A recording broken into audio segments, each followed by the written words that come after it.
A leadership dispute has erupted in the UDA party's Kitui branch after some members from Kitui rural constituency were forcibly removed from party offices during a meeting.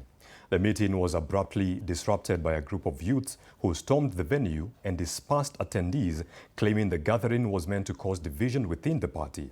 The affected members have now called on the party's national leadership to intervene and restore unity.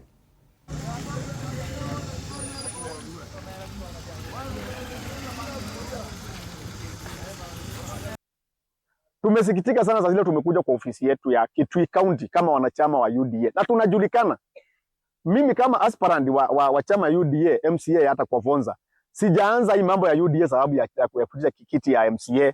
Nimeng'ang'ana na hii chama. Lakini leo tumekuja pale, tulikuwa na viongozi wetu kutoka Kisasi Ward, Bitini Ward, Kanyangi Ward na hata kwa Vonza Ward. Na vile mnatuona hapa tumekuwa wengi. Lakini tumeshangaa kuletewa goons sa Kitui Central pale kwa ofisi, wakatufukuza kwa ofisi, wakafuja madirisha. Tunataka kuuliza na tukaambiwa hapa si kwetu.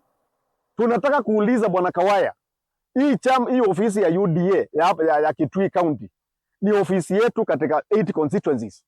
Sasa tunataka tujue kama tunafukuzwa kwa ofisi, unatuambia haji. Tunataka kusema kuna shida iko Kitui County. Upande wa viongozi wale tuko nao, hatuwezi kubali tunasukuma na watu wanatuambia basi kwetu na wanatufukuza. Sisi wote ni watu wa Kitui County, sisi wote ni watu wa Kenya na sisi wote ni watu wa UDA. Asubuhi ya leo tumekuja hapa kwa ofisi yetu ya chama cha UDA.